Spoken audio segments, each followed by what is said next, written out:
bhagavate vāsudevāya. Om namo bhagavate vāsudevāya.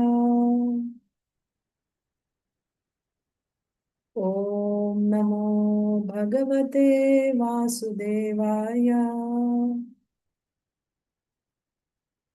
Narayanam namaskritya naram chaiva narottamam devim saraswatim vyasam tato jayamudhirayet nashtaprayeshva bhadreshu nityam bhagavata sevaya bhagavatyuttama-shloke bhaktir bhavati naishtiki.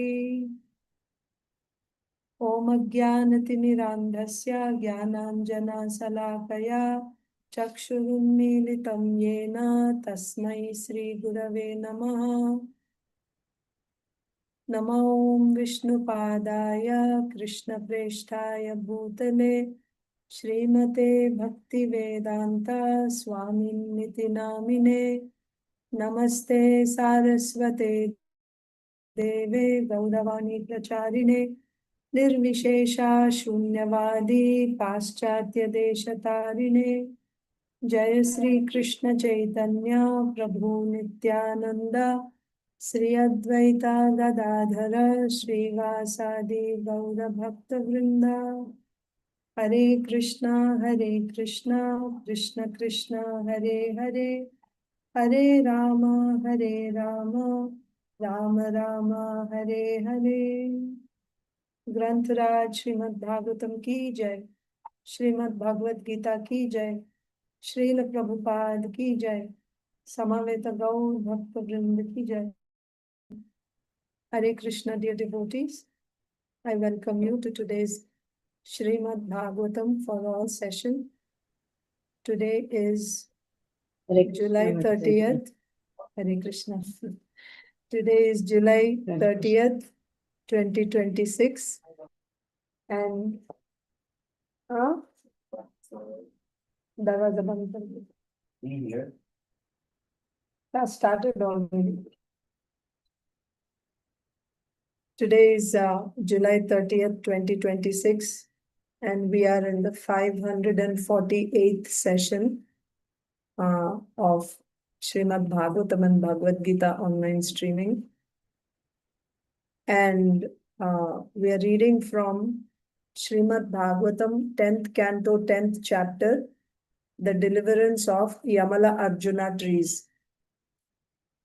So the section that we are reading now is the prayers offered by NALAKUVARA and MANIGRIVA after they were delivered from their three bodies. So Kṛṣṇa went through the trees, the Yamala-arjuna trees, and because he desired to deliver them. Why he desired to deliver them? Because Narad Muni said so.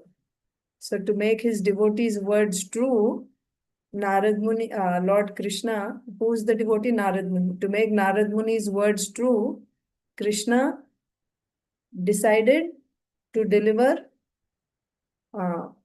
NALAKUVARA and MANIGRIVA from those tree bodies. So in order to do that, he went through the trees first. And then because he desired that the trees should be uprooted, the grinding mortar, it fell down horizontally. How? It fell down horizontally. Kṛṣṇa did not make it fall. But the grinding mortar is also a conscious being. The rope is also a conscious being. So when Kṛṣṇa performs his leelas in this world, he doesn't touch anything material. Just like when there is a drama performed, the drama company brings everything with it. All the setup, their paraphernalia, the actors, everything.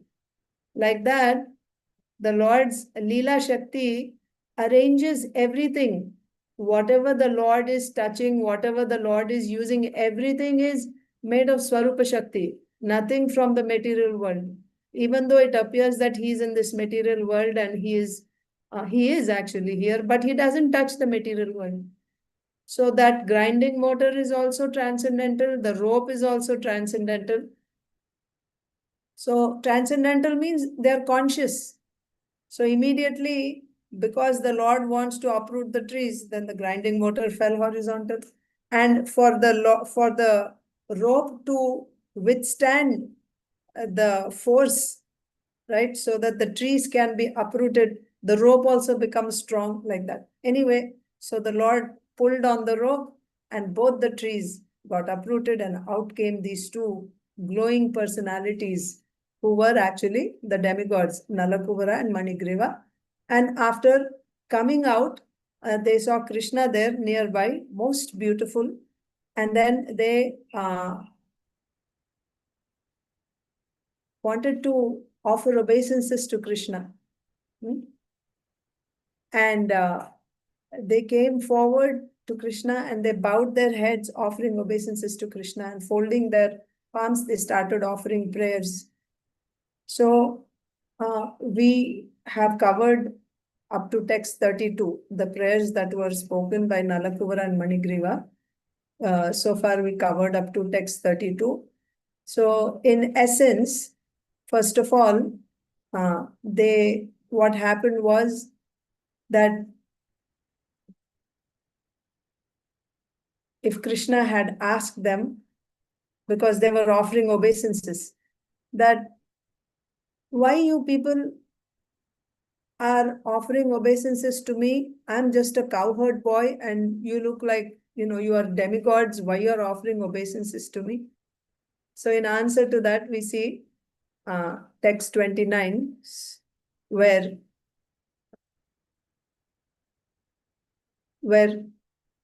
Kṛṣṇa is saying, the demigods are saying, text 29, that Kṛṣṇa, Kṛṣṇa. So you are Parampurusha, Bhagavan. You are Swayam Bhagavan. That's why you appear like a cowherd boy, because that's the original form of the Supreme Lord. And you are independent. You are Mahayogi. Why Mahayogi? Because your activities are inconceivable, achintya. You have delivered us. But externally, what is the pastime Kṛṣṇa is performing? He wants to be released from the bondage. Mother Yashoda has bound him to that grinding motor. So Kṛṣṇa wants to be released from that bondage. So he told his friends, cowherd boys, you push the grinding motor from behind, and when I go on the other side of the trees, I will pull. And by my pulling, this rope will break and I will become free. But actually, what was Kṛṣṇa's purpose? Of course, this is also there. That's the thing. His pastime is also real. And the purpose, that he wanted to deliver Yamala-arjuna, Nalakuvara, Manigriva, that is also real. But that people don't know. They don't know what he's doing, why he's doing. So Mahayogi, that means your influence, your activities are achintya, they are inconceivable. You are our deliverer. And you, being the Supreme Lord, are now bound and you want to be free from that bondage. This is also inconceivable. It is beyond logic. We cannot understand. How is the Supreme Lord bound? Because he is all-pervading. How can you bind something which is all-pervading like this? They said, the 29th verse. And then after that, text 30 and 31. Tvamekaha sarva bhutanam deha swatmendriyeshwaraha tvameva kalo bhagavan Vishnur avyaya ishvaraha. Like this, they're saying, you are the Supreme Lord. You are the body, the life air, the false ego, the senses. You are the controller of the senses. You are the supreme controller of everything. You are everything. You are all powerful. You are all pervading. And the indestructible, inexhaustible controller, Ishvara. You are time. And the three modes are also you. How the Lord is three modes? That means that is the Lord's external energy. So nothing is existing without him. You are Mahat Tattva. You are Paramatma. Like that. And whatever activities that anyone is doing, that means work that they are doing, you know everything because you are Paramatma. Being Paramatma, you know everything. Why one is doing and what he is doing, you know everything like that. So therefore,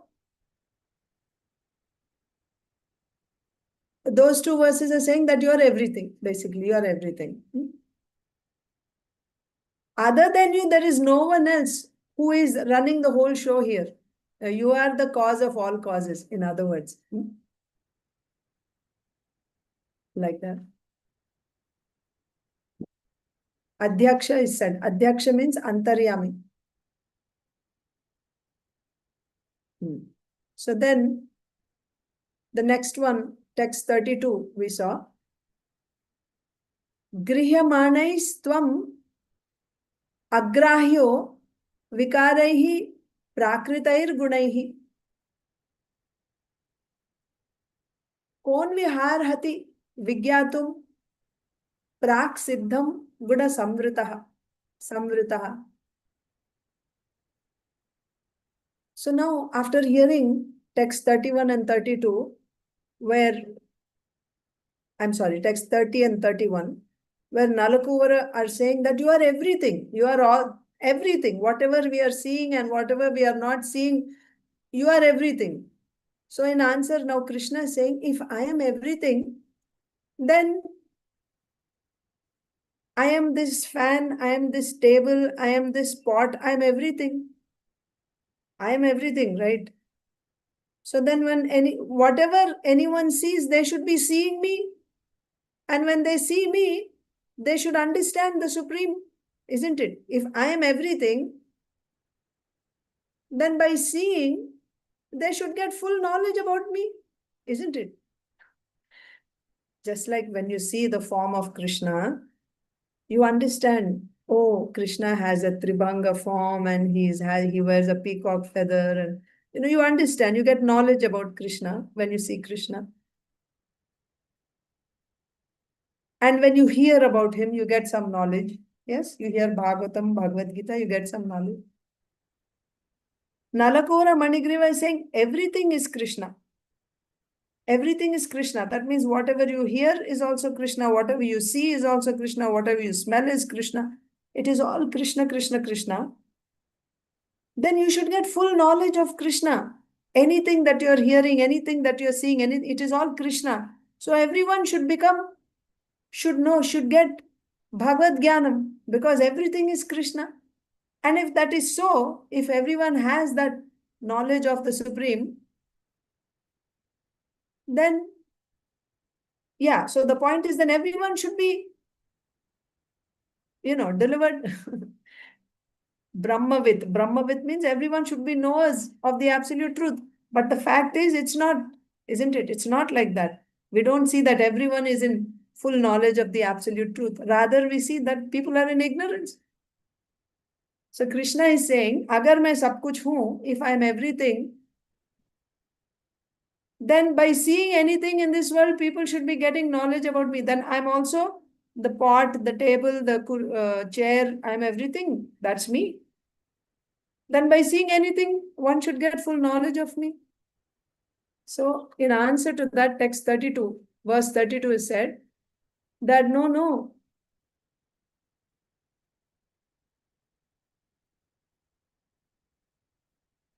It's saying that You are there as the seer. And whatever there is in this world, it is seen by you. It is seen. And you are the seer and it is seen by you. So it is not exactly that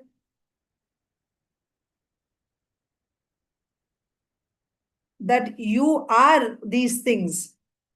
Huh? You are the seer and these are seen. So whatever there is, the intelligence, ahankara, indriya, with this, we cannot see the seer. So in other words, in simple words, if I have to say, the Lord is there even before this creation. So how can that which is created after creation perceive that which is before creation? That's the point there. That's the important point. That which is before creation, how can that be perceived by instruments like our senses, etc., which are created after creation? That's the main point there. So then how to the main message that Srila Prabhupada gives in the purport is, the only way with your senses, material senses, if you try to understand, you won't understand. And also, if you want to find out when or where the Lord's abode is, time and space, they come at the time of creation. And our mind and intelligence and senses can only perceive things which are limited by time and space. They cannot perceive things which are beyond time and space.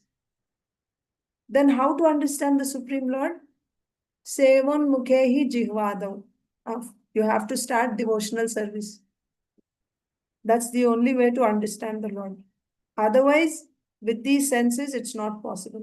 So, yes, the Lord is everything, meaning everything is his energy. But who will perceive it? Directly by seeing can we perceive? We are seeing everything. The Lord is there as Paramatma in every atom. But who is seeing that?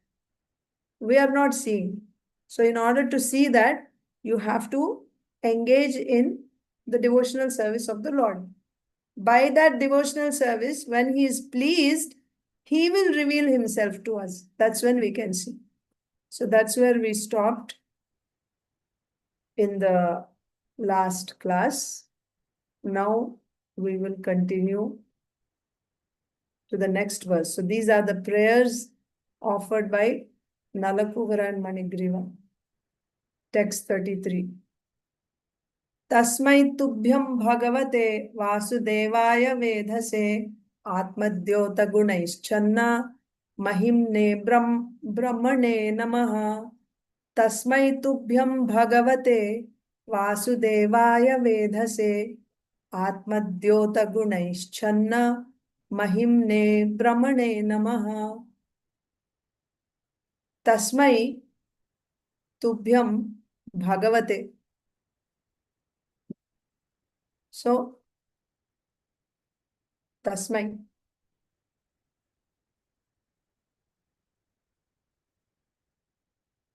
What was said previously? It is not possible to understand the Supreme Lord with our material senses because he is there before creation and our senses, mind, intelligence were created after creation. So it's not possible with these senses to perceive that which was there before my creation. I cannot perceive.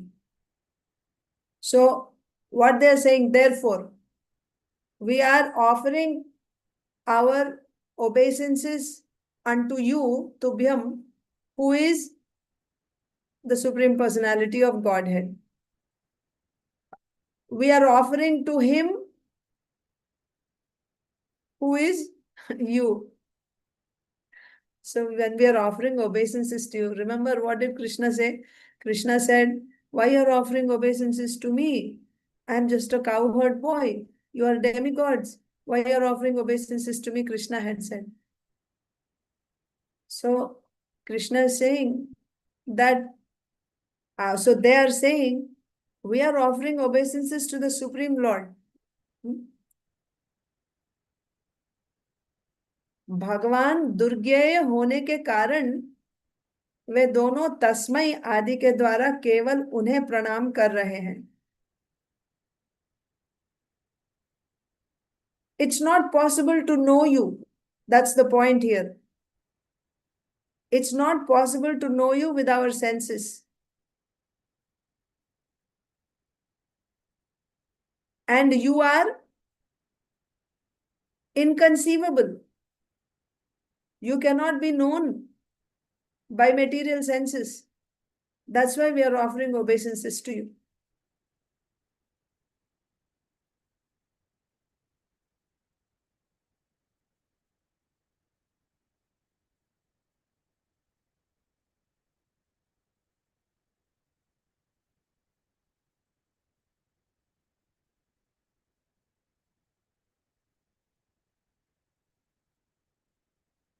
Now, they're saying, how? So previous verse also, what did we understand? That Atah Sri Krishna Namadi na bhavet grahyam indriye. That was said in the previous verse. You cannot understand the Lord with your senses. And the next two lines are saying, Sevan mukehi jihvadav swayameva spuratyadaha. This is the verse from Bhakti Rasamrita Sindhu that Srila Prabhupada quoted in the purport. But that verse is actually explaining these two prayers by Nalakuvara Manigriva. So the previous verse said that it's not possible to know you with these senses. Then how to know you? When you reveal yourself, that's when one can know. स्वतः प्रकाशित गुणों से आपकी महिमा छिपी रहती है. And how he hides himself? Naham prakasha sarvasya yogamaya samavritah. Isn't it? By his own yogamaya, he covers himself from the vision of non-devotees. Non-devotees cannot see him. He is not visible. Even though he is present, he is not visible. When he becomes pleased by the devotional service, then he lifts that curtain of yogamaya, then one is able to see him. स्वतः प्रकाशित गुणों से आपकी महिमा छिपी रहती है. आप महावैकुंठपति नारायण चतुर्व्यूह के अंतर्गत प्रथम व्यूह वासुदेव, प्राकृत सृष्टिकर्ता, संकर्षण स्वरूप एवं सर्वात्मक ब्रह्म स्वरूप है. आप सब, यू आर एवरीथिंग बोल रहे हैं. आप ही संकर्षण है, आप ही वासुदेव है, आप ही ब्रह्म स्वरूप है. We are offering our obeisances to you. That's this verse. Tasmai tubhyaṁ bhagavate vāsudevāya vedhase ātma-dyota-guṇaiś channa mahimne brahmane namaha. Tasmai tubhyaṁ bhagavate vāsudevāya vedhase. Vasudev मतलब आप ही वासुदेव है. ātma-dyota-guṇaiś मतलब आपके अपने गुणों से छन्न महिमने. छन्न मतलब you are covered by your own energy. By your own energy, you cover yourself from the vision of people in this world.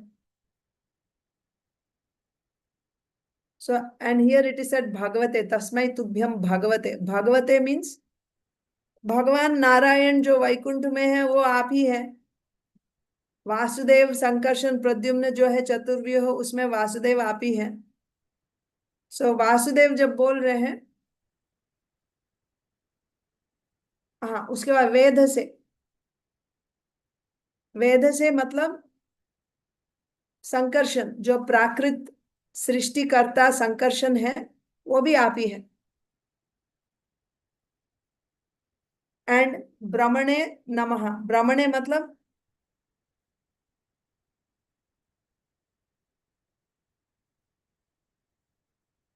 Brahmane Sarvopeksha Brihattama Swarup. All pervading Brahman आप हैं. You are Vasudev, you are Sankarshan, you are all pervading Brahman. To you, to such you, we are offering our obeisances again and again. Okay? So अभी पढ़ते हैं. tasmai tubhyaṁ bhagavate vāsudevāya vedhase ātma-dyota-guṇaiś channa mahimne brahmane namaha. Channa matlab covered.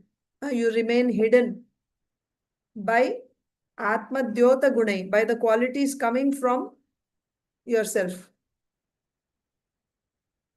ātma-dyota-guṇaiś channa. Unto you whose glories are covered by your personal energy. Like that. Okay, now let's read translation and purport. I think now we can just go quickly through these prayers. Translation. O Lord, whose glories are covered by your own energy, you are the Supreme Personality of Godhead. You are Sankarshan, the origin of creation, and you are Vasudev, the origin of the Chaturvyuha. Because you are everything and are therefore the Supreme Brahman, we simply offer our respectful obeisances unto you. Purport. Instead of trying to understand Kṛṣṇa in detail, it is better to offer our respectful obeisances unto him, for he is the origin of everything and he is everything.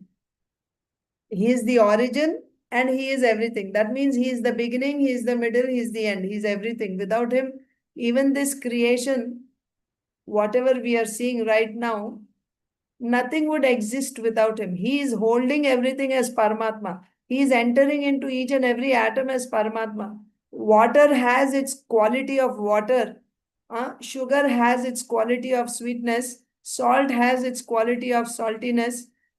How those things are able to hold their quality? Because Paramatma is there in them. If Paramatma is not there, nothing will have its quality. Then how this creation will be maintained? And before, at the beginning of creation, he is starting the creation.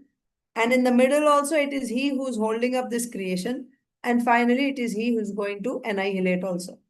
So he is everything. That's the point. He is everything. Instead of trying to understand Kṛṣṇa in detail, it is better to offer our respectful obeisances unto him, for he is the origin of everything and he is everything.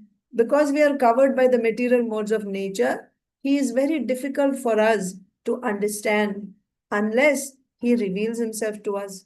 That's the thing. So why it's not possible for us to understand him? Because we don't have the instruments with which to understand him. We are covered by the material modes.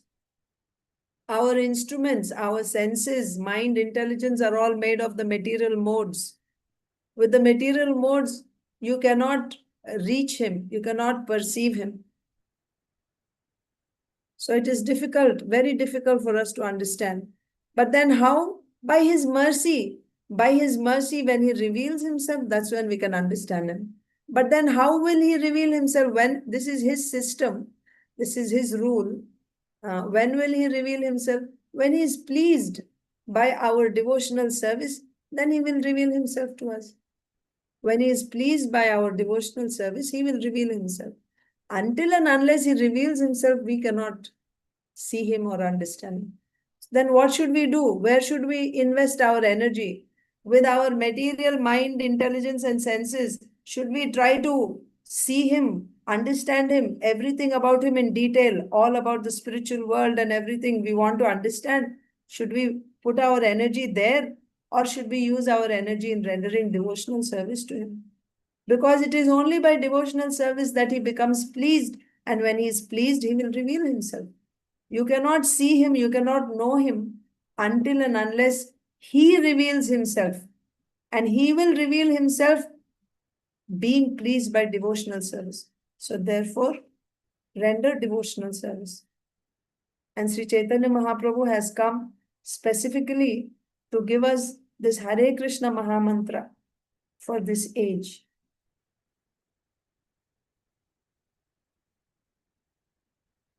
Then why we are studying Bhagavatam, we can simply be chanting Hare Krishna, you may say. This studying of Bhagavatam and Bhagavad Gita is also bhakti, by the way. But you may say that, but the Yuga Dharma for this age is just chanting Hare Krishna. Then why we need to study so much all this and hear Bhagavatam, Bhagavad Gita? So that we will chant Hare Krishna all the time. That's why. That's why. So that we get faith that that's all we need to do. All we need to do is simply chant Hare Krishna. Simply by hearing this, we are not getting faith. With difficulty, we chant 16 rounds and then we put the japamala away. You don't even look at it until the next day. But by hearing this again and again and again, with our conditioned brains, mind, intelligence, and that too by hearing, not simply by hearing. When we hear and when we get the mercy of devotees, then that faith becomes strong that, oh, I have to chant Hare Krishna all the time. Today, well, in India it is today, for you it is last night. We were reading Chaitanya Charitamrita. Very wonderful purport. I mean, all purports are wonderful, but sometimes we are able to grasp the points of the purport. Purports are always wonderful, but the difficulty, the lacking is in us, that we are not able to see the message coming through those purports. But Srila Prabhupada was saying in the purport that this mind is very fickle. This mind is always accompanied by 6 enemies: Kama, Krodha, Mada, Moha, Matsarya, Bhaya. Lust, anger, intoxication, Prabhupada says, for Mada. So you can say like pride, Kama, Krodha, lust, anger, pride or intoxication, illusion, envy, and fear. These are the constant enemies that are with the mind at all times.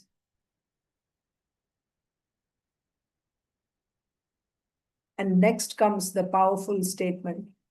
Unless our mind is absorbed in devotional service, at every moment, I may be paraphrasing, maybe Prabhupada wrote all the time, but this is the meaning. Unless your mind is absorbed all the time in Krishna consciousness, at any moment, or I think he says, if the mind is not engaged in Krishna consciousness at every moment or all the time, then there is the risk that these enemies will attack you. They can attack you at any moment. So it's not that I will do some japa in the morning and I will do some devotional service in the morning and evening, and then the rest of the time I can do whatever I like. That is the dangerous period. Because when your mind is not connected, is not engaged in devotional service, then it will be attacked by any of these 6 enemies. What are the 6 enemies? Lust, anger, pride or intoxication, illusion, envy, fear. We'll be attacked by these. How many times do we get attacked by these things?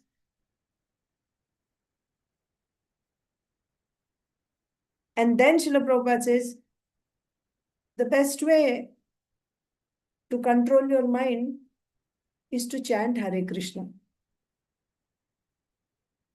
If you're chanting Hare Krishna, so if you're connecting the points, the mind has to be always in Krishna consciousness. Otherwise, one of the roaming senses, Bhagavad Gita 267, Indriyani hi charatam yanmanonu vidhiyate. Haranti prasabam pragyam vayurnavam ivambhasi.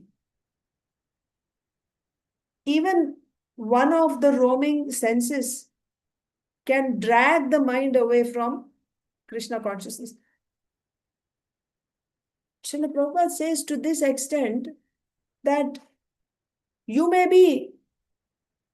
mind may be nicely engaged in spiritual activity, but still don't put your faith in that mind. Don't trust your mind. You should always be vigilant. Even though your mind is absorbed in Krishna consciousness, don't become relaxed. Don't trust the mind that, oh, now my mind is conquered. Now I have conquered. Now my mind is controlled. He's saying no. But the solution to all this is chant Hare Krishna all the time. But are we able to do that? After reading that, then it went on for some time during the day. And then the other things take over, and then that gradually goes back to the back seat. Some other thing takes priority. That's why we need to hear. Because when we hear, then it is fresh. Oh, I have to do this. It's a reminder, isn't it? Otherwise, if you have the faith and if you are able to chant all the time, yeah, you don't need. You don't need. But that won't happen. That's why they go hand in hand. Because we don't have Dridha Shraddha. Dridha Shraddha, firm faith, when you get, then continuously you'll be endeavoring for that because you got firm faith. But we didn't get that. So we need reminders again and again. You have to keep hearing. That's why. That's why we need. But really, where do we want to go? We want to come to the point where we are continuously chanting Hare Krishna all the time. Even if we are doing whatever else we are doing, for whatever reason, right? Generally, when someone comes to the point of chanting all the time, that means even if he's doing some work in this world, it is only to set example to others. He has no faith in that work. For the sake of others, to help others come to Krishna consciousness, you may be doing. But even at that time, because you got faith, you will continuously be chanting Hare Krishna. That's the point. So that's the goal. But because we are not there, then we need to study. That's the whole program. Morning Bhagavatam class, evening Bhagavad Gita class in the temples. And all day long engage in deity worship, starting with Mangalarti until night before you go to bed. That keeps your mind engaged in Krishna consciousness. Otherwise, at any moment, even one of the senses can take your mind away. You know in what context this is said? It is said in the context of Chaitanya Mahaprabhu is asked by Sarvabhauma Bhattacharya if Prataprudra Maharaj can get his audience, if he can meet Prataprudra Maharaj. Mahaprabhu is saying, no, what are you saying? How can I see? a king. I'm a sannyasi. For a sannyasi to see a king or to see a woman is like willingly drinking poison.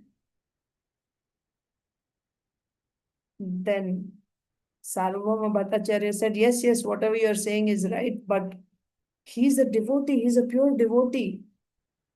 That means it's an exception. He's not just a king, he's a pure devotee, so he shouldn't have any problem.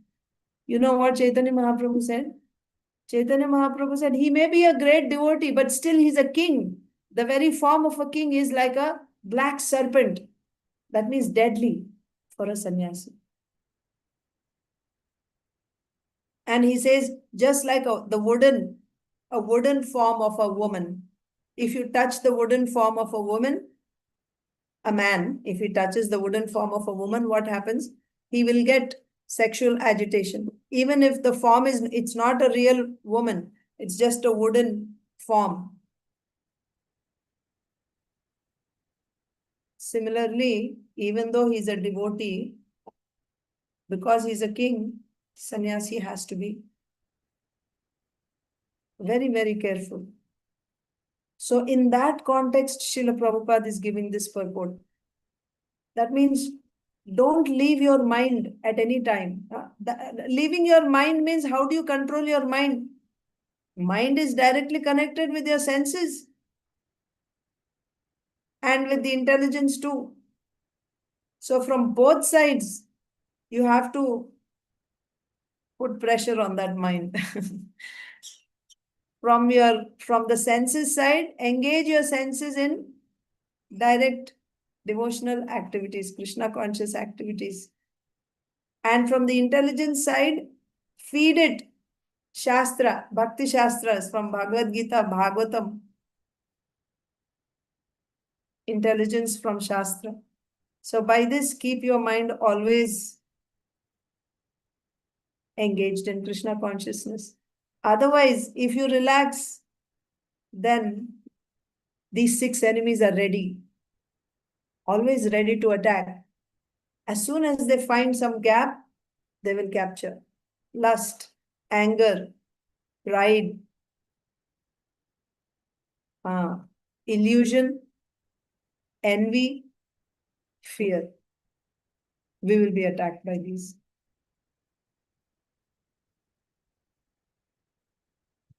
So, what is being said here is, instead of trying to understand Kṛṣṇa in detail, it is better to offer our respectful obeisances unto him, for he is the origin of everything and he is everything. Because we are covered by the material modes of nature, he is very difficult for us to understand unless he reveals himself. So in this context, I was saying, when he reveals himself, then only we will understand him, we will experience him. So how will he reveal himself? When he is pleased by devotional service. So best thing we can do is we can do devotional service. Try to engage in devotional service all the time. Engage your senses in the service of the master of the senses. Rishikena Hrishikesha Sevanam Bhakti Ruchyate. By that, when he is pleased, he will reveal himself to us. Therefore, it is better for us to acknowledge that he is everything and offer obeisances unto his lotus feet. So offering obeisances is also devotional service. Engage in devotional service. Yasyavatara gyayante sharireshvashara asharirinaha taistair atulyatishayir viryair dehishva sangataihi sabhavan sarvalokasya bhavaya vibhavaya cha avatirnom shabhagena sampratam patirashisham. Appearing in bodies like those of an ordinary fish, tortoise, and hog, you exhibit activities impossible for such creatures to perform. Extraordinary, incomparable, transcendental activities of unlimited power and strength. So the Lord appears as Matsya avatar, Kurma avatar, Varaha avatar. That means these are ordinary, that means mundane creatures in this world. There are many fish, there are tortoises, there are hogs. So he is appearing in species ordinary species, one of the 8,400,000 species in this material world, appearing in bodies like those of an ordinary fish, tortoise, and hog. However, because he's appearing in those forms are not ordinary, they are not material, because his body is never material. His body is always transcendental.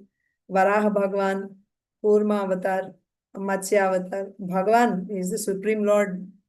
So his body is transcendental. Naturally, his activities are also not material. So even though you appear in apparently ordinary fish, tortoise, and hog form, you exhibit activities that are impossible for such creatures to perform. What did Matsya Bhagavan do? He practically just, if you remember how Matsya Bhagavan interacted with Satyavrata, King Satyavrata, he just got bigger and bigger and bigger and bigger. Finally, he became so big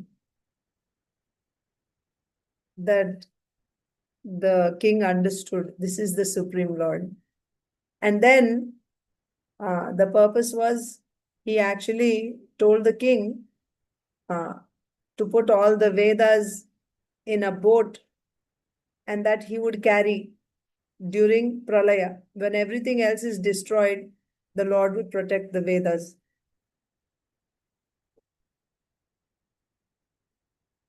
Right? And then Kurmavatar. Kurmavatar, we know, during the Samudra Manthan Leela, the Lord was feeling itching on the back. So he came underneath the Sumeru mountain, which was used, not Sumeru, Mandara mountain, right? So it was used for churning, as a churning rod. So Kurmavatar came under that to give it support. Otherwise, the rod was falling down inside. So he came and he was supporting. And while they were churning, it was nicely scratching his back and giving him pleasure. And then Varaha Bhagavan, we know how Varaha Bhagavan lifts the earth from the depths of the Garbhodaka ocean and once again reinstates her in her position. So these are not the activities that are performed by ordinary fish or tortoise or hog. These are extraordinary activities, incomparable, transcendental activities of unlimited power and strength. These bodies of yours, therefore, are not made of material elements, but are incarnations of your Supreme Personality of Godhead. You are the same Supreme Personality of Godhead who have now appeared with full potency for the benefit of all living entities within this material world. Purport by Srila Prabhupada, as stated in Bhagavad Gita, 4th chapter, text 7 and 8, Yada yada hi dharmasya glanir bharata abhyutthanam adharmasya tadatmanam srijamyaham paritranaya sadhunam vinashaya cha duṣkṛtam dharma samsthapanarthaya sambhavami yuge yuge. Kṛṣṇa appears as an incarnation when real spiritual life declines. So, from time to time, the Lord's avatars are appearing. So, Kṛṣṇa appears as an incarnation when real spiritual life declines and when rogues and thieves increase to disturb the situation of the world. Unfortunate, less intelligent persons, bereft of devotional service, cannot understand the Lord's activities. And therefore, such persons describe these activities as kalpanā, mythology or imagination, because they are rascals and the lowest of men. Namam duṣkṛtino mūḍhāḥ prapadyante narādhamāḥ. Such men cannot understand that the events described by Vāsudevāya in the Puranas and other Shastras are not fictitious or imaginary, but factual. Kṛṣṇa, in his full unlimited potency, here shows that he is the Supreme Personality of Godhead.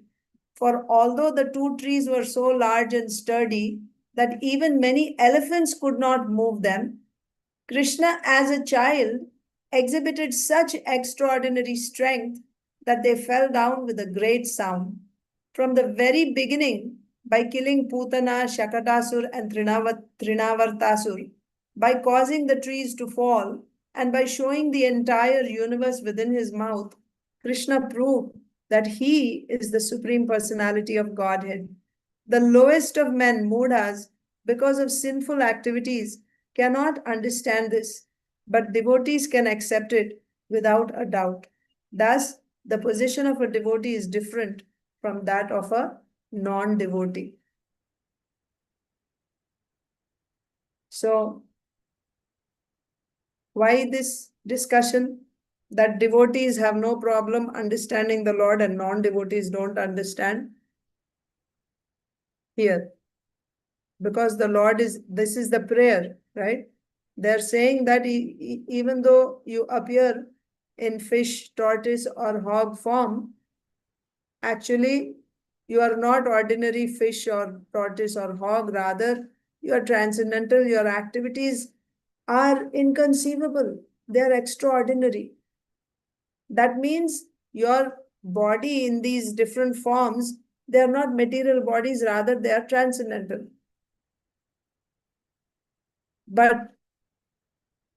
And you appear here for the benefit of living entities in this material world. So Srila Prabhupada is saying, the Lord comes here in his transcendental form. And why he comes?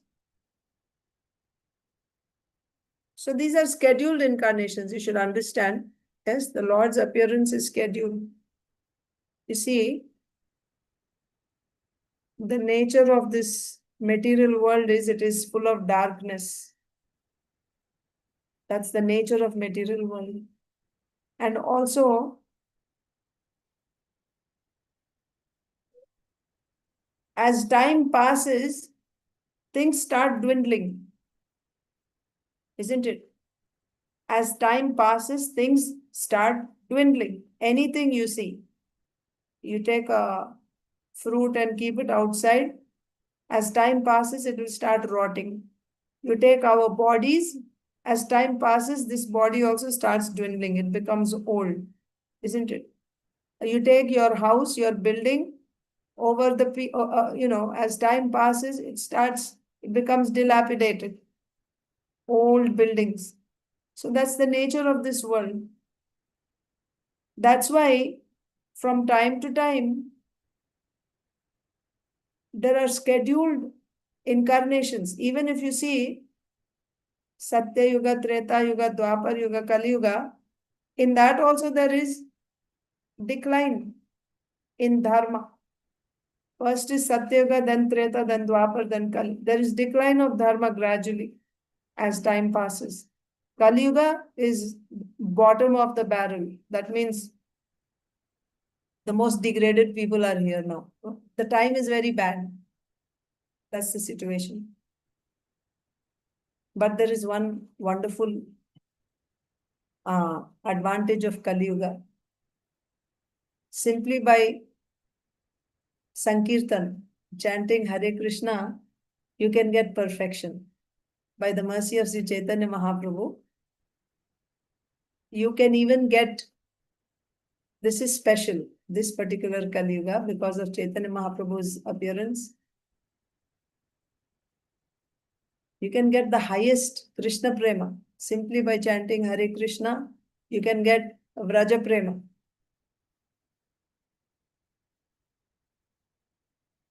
That's there. But otherwise, Kali Yuga means it's very, it's filled with all bad qualities. So that's the nature of this world. As time passes, things start declining. So therefore, the Lord appears to re-establish principles of dharma, to annihilate the miscreants, to protect the devotees. Actually, he comes to protect the devotees, and in that, the miscreants are also annihilated.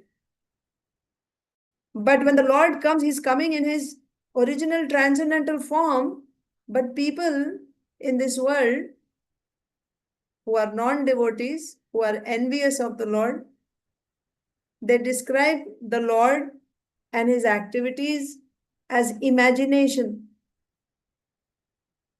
It's not possible for them to do such activities. A 7-year-old boy lifting a mountain for 7 days. They cannot imagine. So they make it mythology, imagination. A boar form is so big that it can go inside the ocean and lift the entire earth.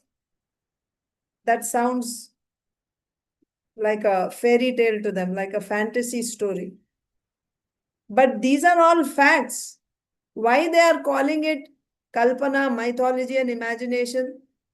Because they are rascals and the lowest of men. Simple. Namam duṣkṛtino mūḍhāḥ prapadyante narādhamāḥ. They don't understand. That's what we read in the previous verse. When will you understand the Lord? You will understand the Lord when the Lord is pleased with you, and he will be pleased with you when you render devotional service.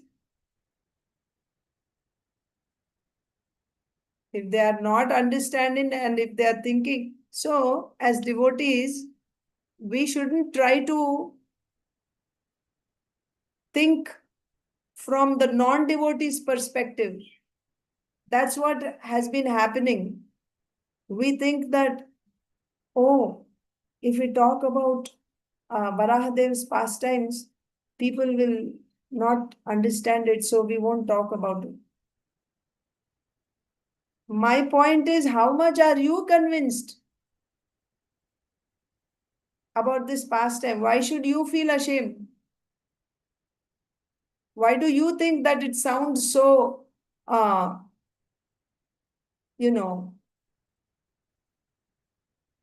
imaginary? How much faith do you have? If you speak it with faith, the other person will also get that through your faith.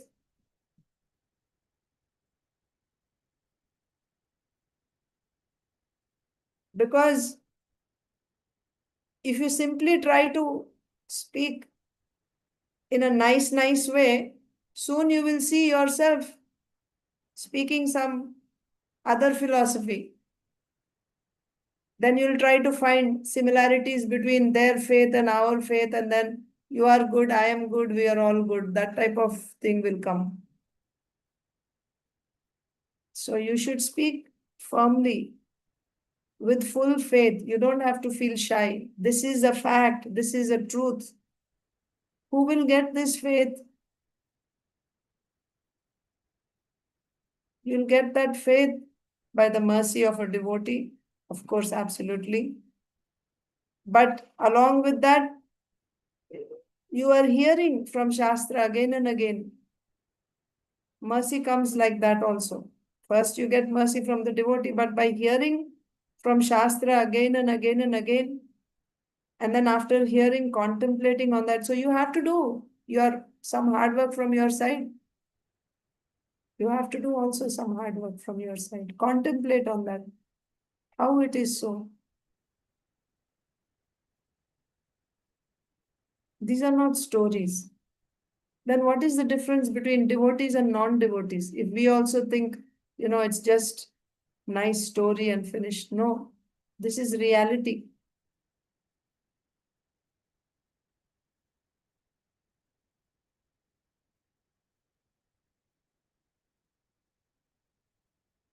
Such men cannot understand that the events described by Vyasadeva in the Puranas and other Shastras are not fictitious or imaginary, but factual. If we say, I accept it as factual, then you speak about it. And you don't have to mince words when you're speaking. You don't have to, say boldly, this is the Supreme Personality of Godhead, and it will touch them too.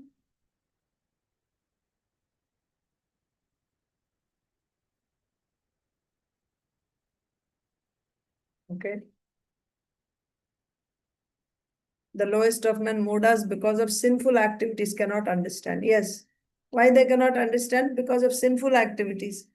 meat eating, intoxication, gambling, illicit sex. Such people cannot understand. But devotees can accept it without a doubt.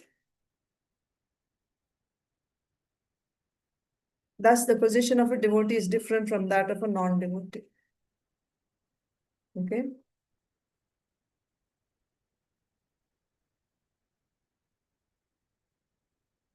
So they understood now. Nalakuvara, Manigriva, they are understanding, seeing Kṛṣṇa, that he is the Supreme Personality of Godhead, and they're offering prayers to Kṛṣṇa.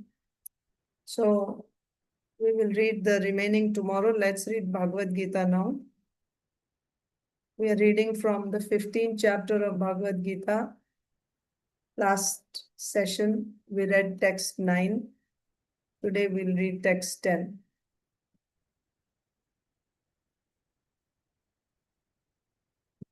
Utkramantam sthitam vapi bhunjanam va gunanvitam vimudhananu pashyanti jnana chakshushaha. Utkramantam sthitam vapi bhunjanam va gunanvitam vimudhananu pashyanti jnana chakshushaha.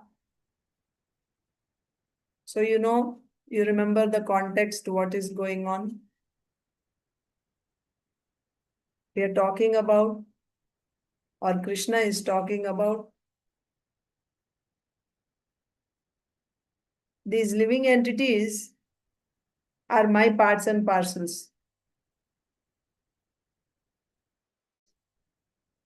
However, so when you say the Lord's parts and parcels, if you remember, we said there are two types of parts and parcels. There are swamshas and vibhinnamshas. Living entities are vibhinnamshas. The Lord's, just like now we saw Varaha Bhagavan, Matsya Bhagavan, Kurma Bhagavan. They are swamsha. That means Vishnu Tattva. Vibhinnamsha means Jiva Tattva, living entity. Living entity. Both are the Lord's parts and parcels. Vishnu Tattva is also Kṛṣṇa's part and parcel.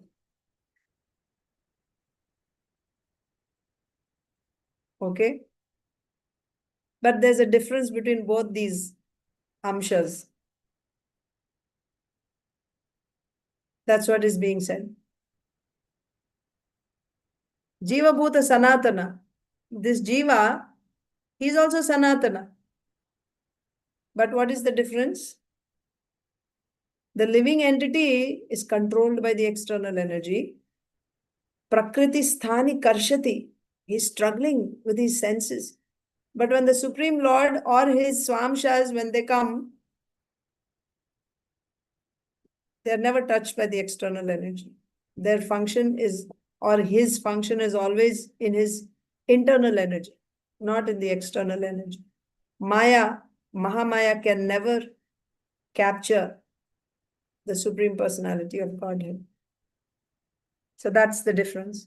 So this is the position of the Jiva. Even though he is a part and parcel of the Supreme Lord, he is captured by the external energy and he is struggling with what? With his senses, 6 senses. That means 5 knowledge acquiring senses and the mind. Then what happens? How is he struggling here? So while in this body I am struggling, then when my time comes, I have to leave this body. And when I leave this body, I carry my senses and I carry my impressions, samskaras that I have acquired in this body. I take them all and then I move on to another body. That was said in the 8th verse. Then the 9th verse is saying, after I go to the new body, now I identify myself with the new body. So I'm carrying my senses and my samskaras, etc. So based on, obviously, my karma. So after going to the new body, now once again, I get a different set of eyes, nose, ears, etc. So depending on my impressions, Now, let's say I get the body of an animal, like a dog.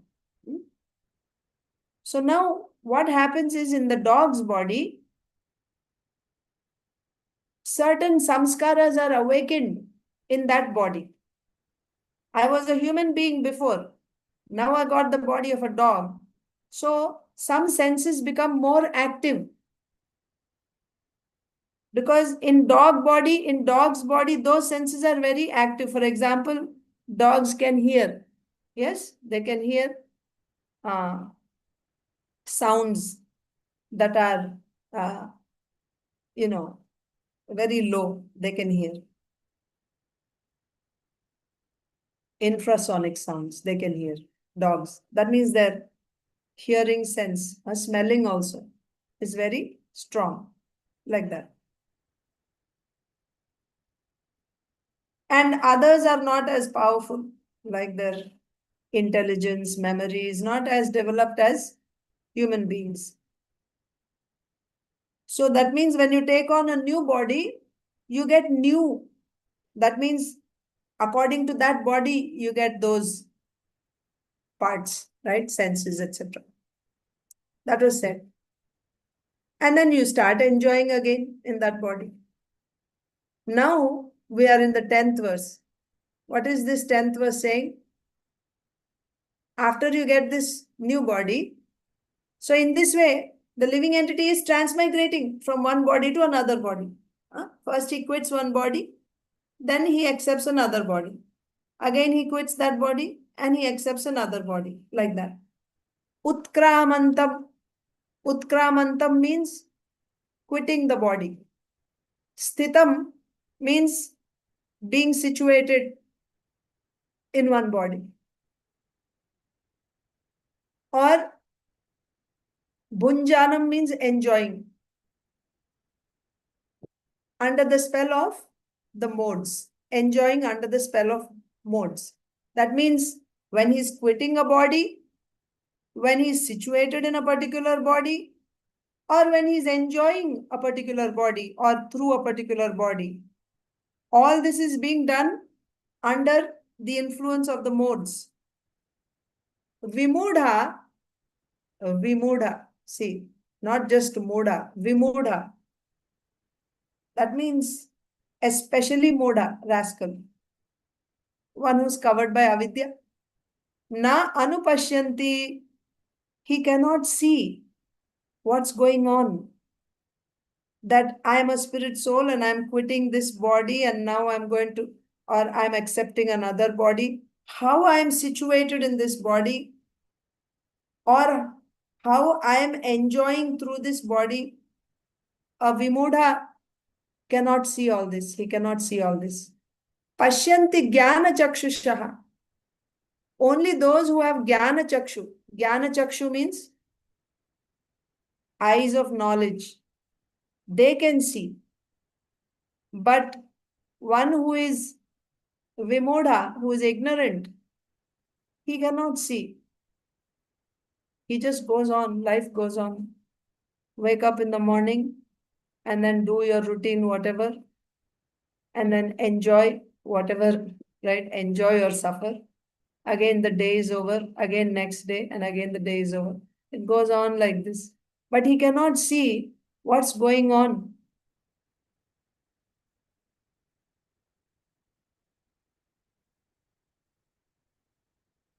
Pashyannapi na pashyati. Even though he sees, still he doesn't see. That's another thing. He sees others are dying, but he doesn't see that my elder brother, my father, my uncle, they died. So I will also, next is my turn. He doesn't see that.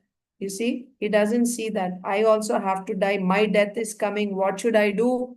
What is death? What happens after death? He cannot think that far. Who? Vimudha. Then who can see? Jnana chakshusha. One who has the eye of knowledge. Jnana chakshusha. Because these last 6 chapters are Jnana Yoga. So here, Jnana Chakshu. One who gets jnana chakshu, he can see that. Even so, first of all, they do nishkama karma yoga. By nishkama karma yoga, they will realize I'm not this body, I'm spirit soul. And further after that, they will practice jnana sadhanas and keep hearing from Upanishads about Brahman. So they can actually see what's going on. They're still in this body, but they can understand that it's not happening to me. Whatever is happening to the body is not happening to me. I am different from this body. Only with jnana chakshu one will be able to see. Translation. The foolish cannot understand how a living entity can quit his body, nor can they understand what sort of body he enjoys under the spell of the modes of nature. But one whose eyes are trained in knowledge can see all this. Purport. The word jnana chakshushaha is very significant. Without knowledge, one cannot understand how a living entity leaves his present body, nor what form of body he is going to take in the next life, nor even why he is living in a particular type of body. Without knowledge. That's why Shastra is important. One cannot, without knowledge, one cannot understand how a living entity leaves his present body, what happens at the time of death, what is death. One cannot understand. Nor what form of body is going to take in the next life. So you can guess by seeing the activities that the person is doing in this life, you can guess what form of body he'll get next after this. For yourself also, for others also. You can guess. Where is my consciousness? What type of activities am I doing? With that, I can guess. Nor even why he is living in a particular type of body. So in this life, what type of body I have, what type of family I'm in, what type of financial situation I have, how much beauty I have, how much learning I have. I can understand why I am in this particular body only. This requires a great amount of knowledge understood from Bhagavad Gita and similar literatures heard from a bona fide spiritual master. Then you can understand. After hearing from a bona fide spiritual master, hearing what? Bhagavad Gita, Bhagavatam. Then one can understand. One who is trained to perceive all these things is fortunate. Training is important. One who is trained to perceive all these things is fortunate. Every living entity is quitting his body under certain circumstances. Not just human beings. All living entities. They're quitting their bodies under certain circumstances. He's living under certain circumstances. And he's enjoying under certain circumstances under the spell of material nature. Isn't it? There are certain conditions when you will enjoy. Like some foods you don't like. Some foods you like. That means they're all food, but you enjoy when certain circumstances are there, then only you will enjoy.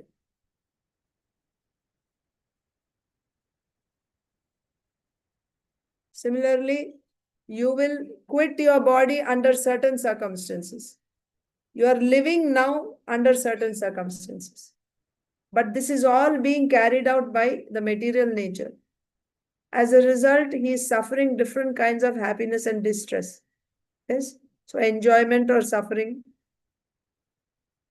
It's based on your association with modes. Either you are enjoying or you're suffering.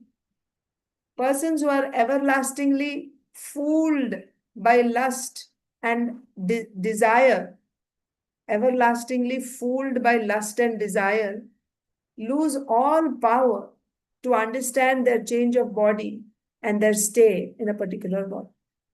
So here it is said, vimudha nanu pashyanti. What do you mean by vimudha? He's so covered over by ignorance, avidya, and then because of that ahankara, identifying with this body, That means completely convinced that I am this body. He is everlastingly fooled by lust and desire. When you think you are this body, then you just want to enjoy, isn't it?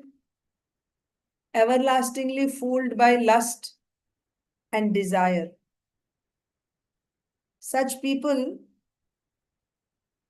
lose all power to understand their change of body and their stay in a particular body.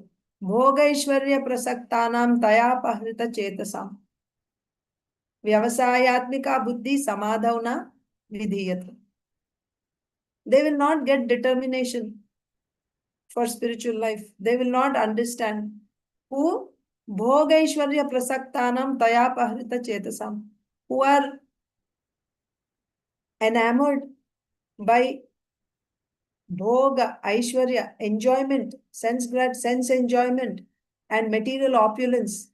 And not only that, taya apahrita chetasam, their hearts are stolen. That means they become bewildered by these things. I need more and more money, more wealth, more power, position. Who are going after these things, they cannot understand. They lose all power to understand that they are not these bodies and why they are staying in this particular body. They cannot comprehend it. Those who have developed spiritual knowledge, however, can see that the spirit is different from the body and is changing its body and enjoying in different ways, right? Actually, I'm not this body. I am a spirit soul and I'm changing these bodies. I'm different. Unnecessarily, I'm claiming that I'm enjoying. Actually, I'm not enjoying. Who can understand this? Those who have developed spiritual knowledge can understand this. They can see that the spirit is different from the body. A person in such knowledge can understand how the conditioned living entity is suffering in this material existence. And that's when they get compassion. They see that even though the so-called rich man and beautiful woman and, learned person may be so-called enjoying in this world, but actually everyone is suffering in this material existence. Nothing is permanent. And even when you have something, you're living in constant fear that it will be taken away or there is some competition. Someone else will come and take it away from you. There's always fear. A person in knowledge can understand how the conditioned living entity is suffering in this material existence. Therefore, those who are highly developed in Kṛṣṇa consciousness try their best to give this knowledge to the people in general, for their conditional life is very much troublesome. This is the only thing that can save people, this knowledge. So, those who are highly developed in Kṛṣṇa consciousness try their best to give this knowledge to the people in general, for their conditional life is very much troublesome. They should come out of it and be Kṛṣṇa conscious and liberate themselves to transfer to the spiritual world. That's why Srila Prabhupada came, took all the trouble, staying up in the nights to give us these purports so that we can be saved from this suffering, material suffering. I simply explained from the purport. Let me see if there's any additional points that are to be covered from the commentary. Quickly, I'll see and I'll let you know. And then I'll let you go.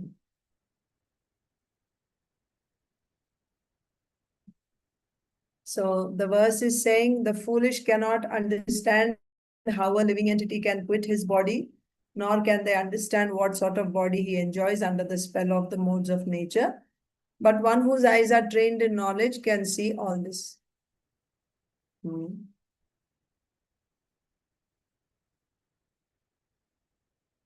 So here the point is, the previous verse, or actually this verse only, here it is said that he cannot understand vimudha nanu pashyanti. In what way?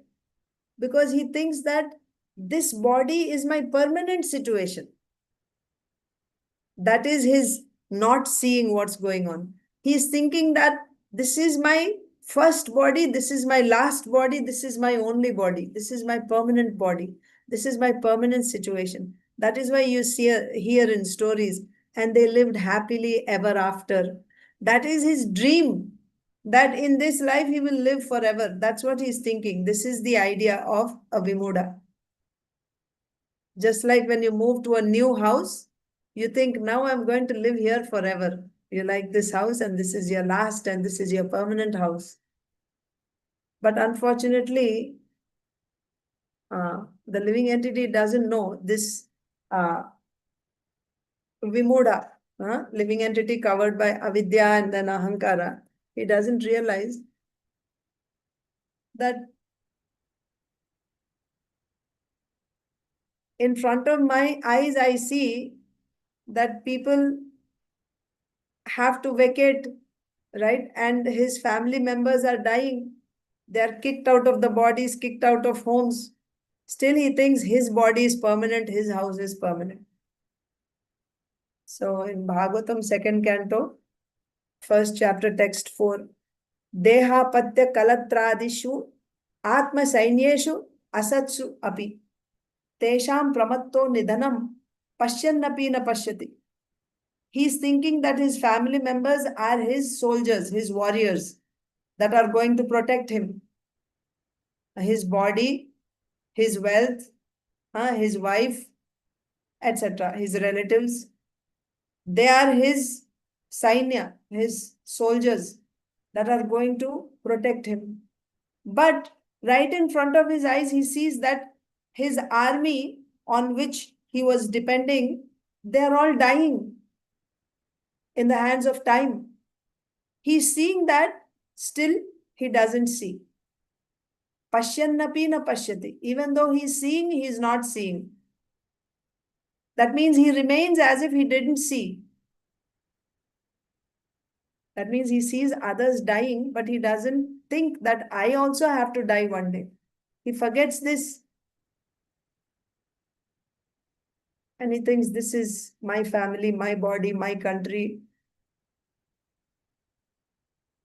Even after seeing and hearing everything, he remains as if he didn't see or hear anything. And this is because of avidya. So this is the position of vimuda. But does that mean because he's thinking he will be kept here? No. That's why he becomes shocked when death comes, either to him or to his dear ones. Time kicks them out. Time is most powerful. It brings changes in everything. So our body, at every moment with the passage of time, this body is getting digested. It's getting old each day. Time is destroying this body. And finally, that time will come when no matter what you do, this body will not be able to, you will not be able to save this body. But still, at every moment, we are in illusion. This Jivatma, conditioned soul, is terribly covered by illusion, ignorance, or avidya. Jivatma is pure, but it is covered by avidya. And he keeps fighting with the enemy. Who is the enemy? Time. He's trying to defeat time.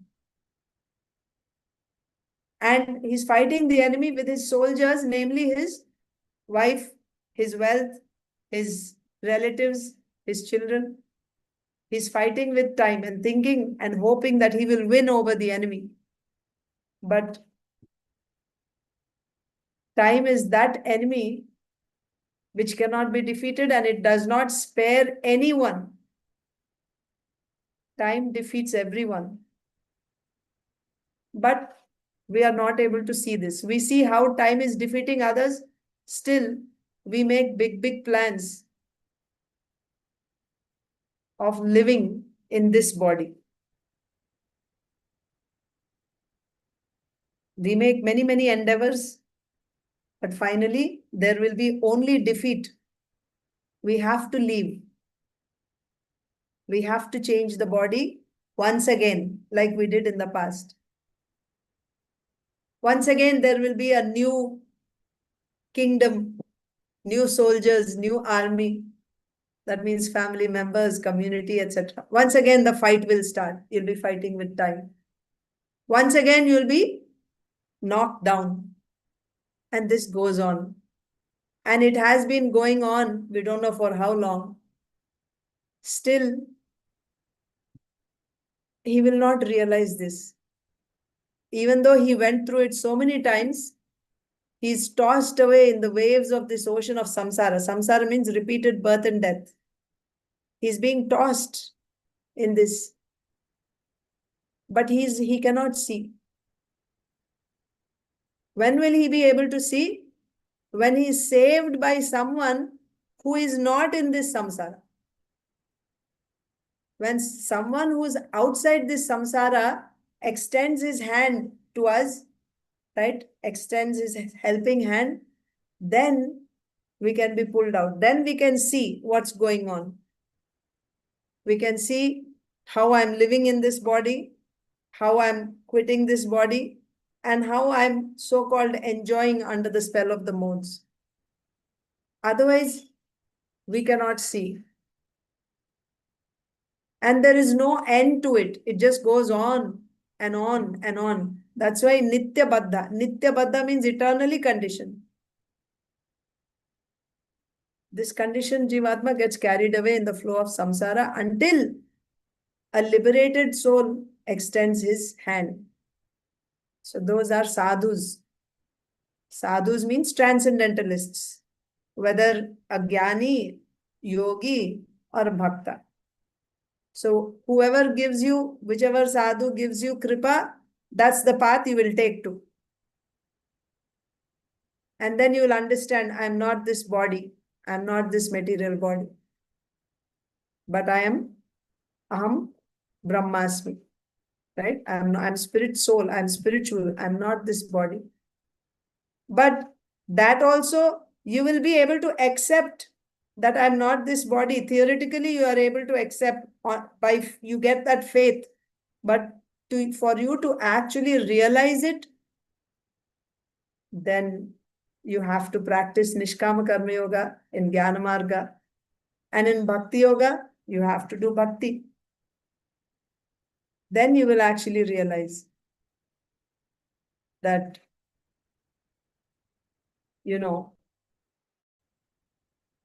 I should stop this cycle of birth and death. He'll get that knowledge. But a person who doesn't have this knowledge, who didn't receive the mercy of a sadhu, who is in avidya, he will think that this body is my permanent body. And then he tries to enjoy that body in different ways, make so many plans. Vimudha nanu pashyanti. Pashyanti jnana chakshusha. So with that, we will end here today. Thank you all so much. Granth Raj Srimad Bhagavatam ki jai. Srimad Bhagavad Gita ki jai. Samaveta Gaur Bhakta Vrinda ki jai. Vancha kalpatarubhyascha kripa sindhubhyev cha patitanam pavanebhyev vaishnavobhyo namo namaः. Ananta koti vaishnavim ki jai. Hare Krishna.